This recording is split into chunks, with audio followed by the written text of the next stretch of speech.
Hi and welcome back. I am a hacker and it's really nice to have you on board. In this video, I will be talking about TCP but in a practical manner, analyzing it in Wireshark. TCP is the transmission control protocol. It's a part of the TCP IP suite of protocols and it's a transport protocol. That means that it sits above the IP or the internet protocol in the OSI model. IP, as you may know, is at the network layer and the transport protocol sits on top of the network layer. Like UDP, TCP uses ports to differentiate between networked application. However, unlike UDP, TCP is connection oriented. TCP uses a three-way handshake in order to establish a connection between the sender and the recipient. As a result, is a connection established that ensures the reliability of the communication. And it does that by making sure that the two parties can hear each other and that they are talking the same language. In the real world, that might look something like two people meeting in the street and the first person say hi and the second person then replies, "Hi, how are you?" And then the first person hears that and then gives a reply with "I am great." So what you get here is the first person saying something, the second person hearing that and acknowledging it with a response. The first person then knows that what they originally said was heard, understood, and received a reply of. So three-way handshake in TCP looks something like this. A Wireshark capture of some of the traffic that was on my network earlier. So here you can see I have got the SYN flag or the SYN message, which is the original hi. So that's the opening of the three-way handshake.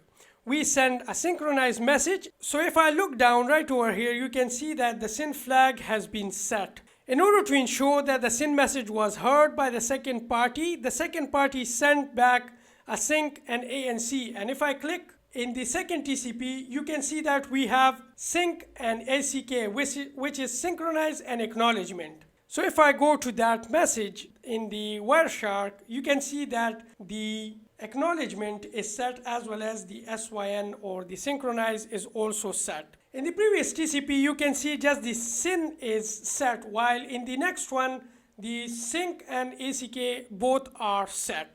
So that's the guy that says, "Hi, how are you?" Now we just need to make sure that we get a message back from the recipient as well to the original sender. And that is the message here. If I click on the third one, that is, you can see just the acknowledgement has been set.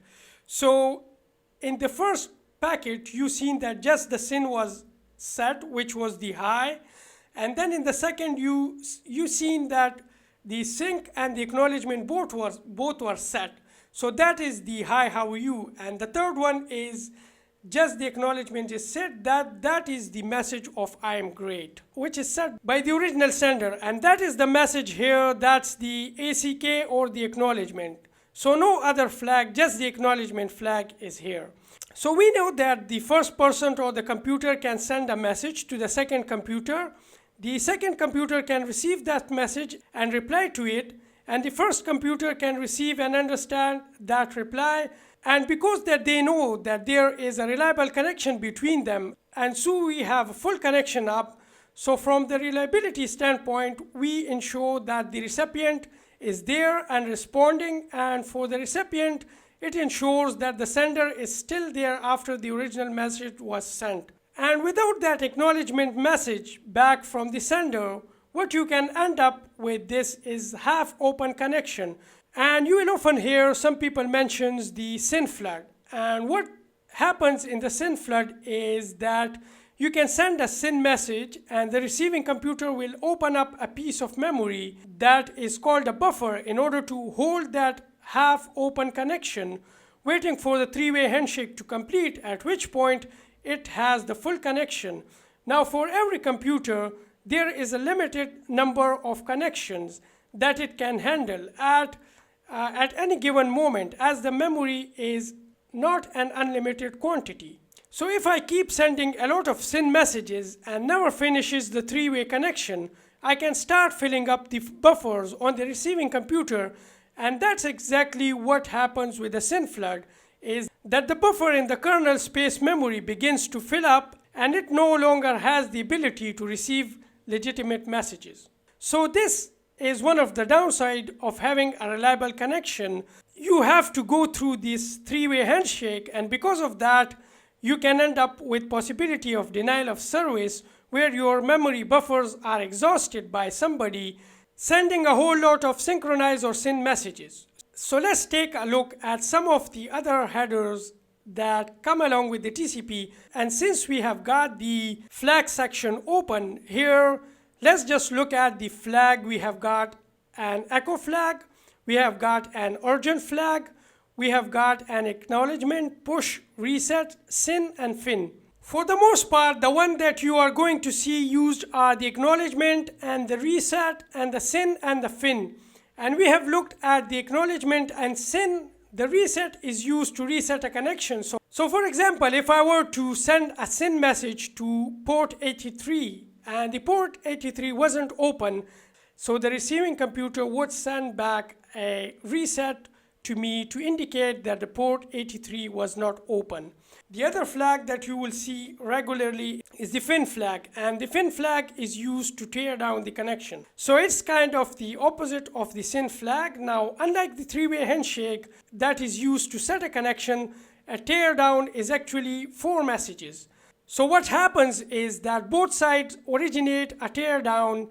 So both sides will send out a fin when they are tearing down a connection. And then the other side or the opposite side will acknowledge that fin. So you will send a fin to tear down the connection. You will get an acknowledgement back. The other side will send a fin and you will send an acknowledgement back.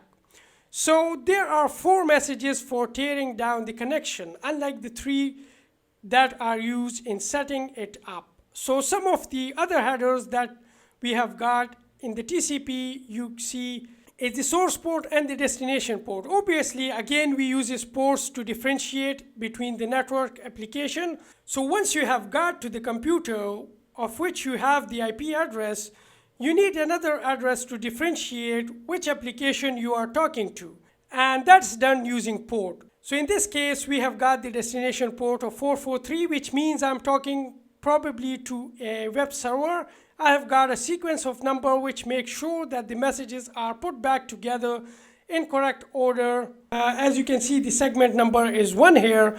That's responsible to make sure that the messages are put back together in correct order. What I have got another is the acknowledgement number, which has to do with the stream. While the communication stream is going on, the receiving computer continues to send acknowledgements to let the sender know that it has received the messages that was sent by the sender.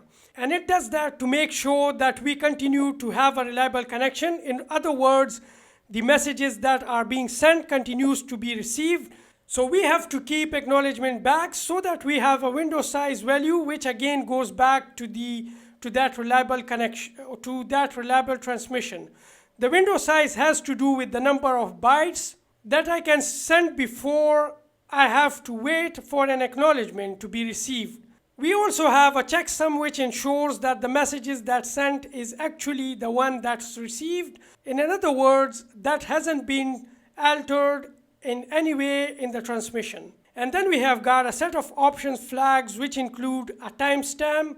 The value in the timestamp can be used for a handful of things, to which we will get in another video, but that's a quick overview of TCP headers, and that's the various way TCP works. So this is pretty much it for this video. I hope you did learn how the TCP works. The TCP works with a 3-way handshake. In the first time, the TCP just sends a syn message, which in real world, if we look at, would be if 2 people meet, first person would say hi.